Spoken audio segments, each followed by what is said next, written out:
Hi again, this is Earl with Earl PPLC. I wanted to share in this video today about how an attorney makes a determination of the viability of a personal injury claim. And the most common personal injury claim that you're going to see are car accidents. So what an attorney likes to look at is something that I like to call CLIP. And that's just an acronym for coverage, liability, injuries, property, right?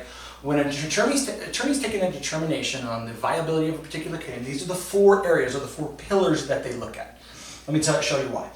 Coverage refers to resources. A bodily injury policy from a driver or a tortfeasor, somebody who hit your car. A UIM or underinsured motorist policy on your own. And the health insurance that might help to get all of those medical expenses paid. Significant injuries result in need for significant coverage, right? You'll see commercials for attorneys all the time that so-and-so got me $40 gajillion, right? What people don't understand is that's directly tied to this issue. If the coverage isn't there, if the resource isn't there, there is no recovery because most people are judgment proof, right? The next thing that they look at is liability. Liability is a fancy word for the determination of who's responsible. In most states, like for example in Colorado, there's a presumption of liability, there's a presumption of responsibility when you hit someone from behind. And that's a very common accident in most places where there's cars.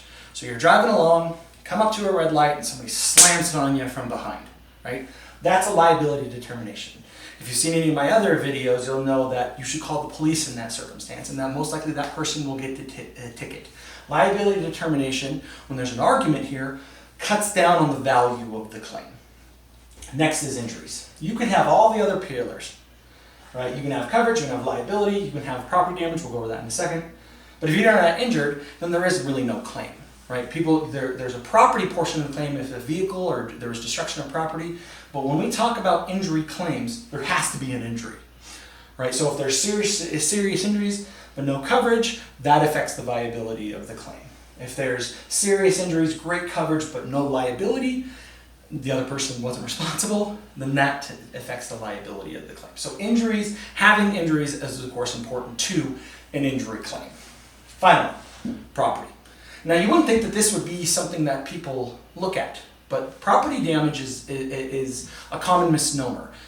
Lots of people get injured in low-impact accidents. It happens all the time. There's lots of research on it. But what insurance companies like to do is they like to throw big pictures up against the wall and say, hey, we're injured.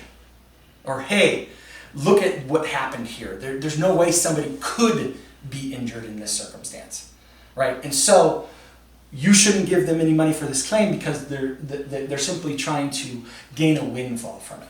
This is obviously not true, but in low-impact accident, that's going to affect the ability to recovery because most individuals are going to look at property damage pictures and be like, you got hit in less than 10 miles an hour and there's less than $1,000 of damage to the vehicle. How could you get hurt, right? Insurance companies look at that as a factor, as should the attorney. So when you go and you talk to an attorney, if they don't talk to you about these four items, they either don't know what they're doing or they're taking you for a ride.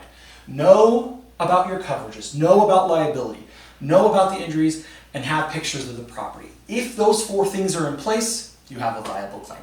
And as always, if you have any questions or concerns, you can always call Earl at the number below. Thank you.